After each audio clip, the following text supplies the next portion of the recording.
ভাইয়া নেকলেসের মূলভাবে ভিডিও কবে আসবে? চলে আসছে, এই ভিডিওটা দেখো শুরু থেকে শেষ পর্যন্ত। আমরা যদি একদম ফার্স্টে দেখি, নেকলেসের অন্যতম গুরুত্বপূর্ণ বিষয় হচ্ছে দারিদ্র্যের ভয়াবহতা। এই গল্পের প্রথম যে চরিত্র মাতিলদা লুইসেল, সে জন্মগ্রহণ করেছে একটা কেরানির পরিবারে এবং তার বিয়ে হয় একটা কেরানির সাথে। দেখা যায় সে খুব আড়ম্বরপূর্ণ জীবনযাপন করতে পারে না এবং এটা নিয়ে তার যে মনের কষ্ট রয়েছে সেটা এই গল্পে ফুটে উঠেছে। এরপরে যে পয়েন্টটা সেটা হচ্ছে নিজেকে সুন্দরভাবে সাজিয়ে প্রকাশ করা। আমরা দেখি মাতিলদা লুইসেল খুবই সুন্দরী একজন তরুণী থাকে, কারণ যেহেতু সে গরিব, দেখা যায় যে সে ওরকম দামি কাপড় চোপড় পরতে পারছে না, অলংকারও কিনতে পারছে না। এই জন্য দেখা যায় তার ভেতরে নিজেকে সুন্দরভাবে ফুটিয়ে তোলার একটা ইচ্ছা আছে, কিন্তু সে এটা পরিপূর্ণভাবে অর্জন করতে পারে না। এর পরের যে পয়েন্টটা সেটা হচ্ছে উচ্চাকাঙ্ক্ষী মনোভাব, মানুষের আচরণ। দেখো, আমরা এখানে এই গল্পের মধ্যে দেখি যে মাতিলদা লুইসেল এর মনোভাব খুবই উচ্চাকাঙ্ক্ষা ছিল এবং দিন শেষে সে অনেক কিছু চাওয়া সত্ত্বেও অর্জন করতে পারেনি। পরে সে যখন তার স্বামীর অফিসের একটি বল নাচের অনুষ্ঠানে যায়, সে অনুষ্ঠানে যাওয়ার সময় দামি পোশাক কিনে এবং তার বান্ধবীর কাছ থেকে একটি দামি জড়োয়া হারও নিয়ে আসে। কিন্তু পরবর্তীতে যখন এই জড়োয়া হারটি হারিয়ে যায়, তার অনেক কষ্ট করে 40,000 ফ্রায়ের বিনিময়ে তার এই জড়োয়া হারটি পুনরায় কিনতে হয় এবং তার বান্ধবীর কাছে ফিরিয়ে দিতে হয়। এমন একটা জায়গা থেকে দেখা যায় যে আমাদের এই যে মাতিলদা লুইসেল রয়েছে, তার উচ্চাকাঙ্ক্ষার জন্য তার বাকি জীবন থেকে 10টি বছর খুবই কষ্ট করতে গিয়ে কেটে যায়।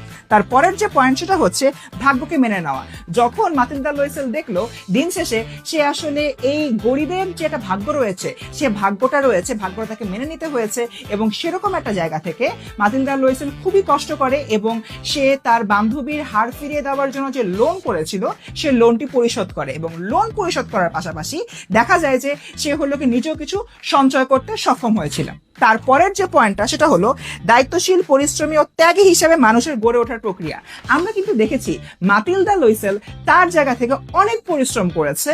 সে হলো নিজের ঘরের কাজ করেছে, মানুষের বাড়ি যে কাজ করেছে, তার যে স্বামী ছিল তার স্বামী তার প্রধান যে পেশা সেটার পাশাপাশি আরো অন্যান্য অনেক রকমের কাজ করেছে এবং সবকিছু মিলে তার অনেক ত্যাগী ও পরিশ্রমী মানুষে পরিণত হয় এবং দিন শেষে তারা তাদের জায়গা থেকে কিন্তু কিছু টাকা সঞ্চয় করতেও সক্ষম হয়। এই ছিল আমাদের এই সম্পূর্ণ গল্পটার মূল ভাগ।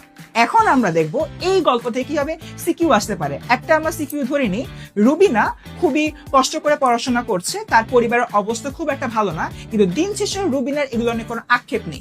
এখান থেকে সিকিউ গতে আসতে পারে রুবিনা আর মাতিলদা লুইসেলের পার্থক্য কোন জায়গায়। অবভিয়াসলি মাতিলদা লুইসেল অনেক বেশি উচ্চাকাঙ্ক্ষী ছিল, কিন্তু রুবিনা এতটা উচ্চাকাঙ্ক্ষী না, এরকম একটা জায়গা থেকে বৈসাদৃশ্য বিদ্যমান।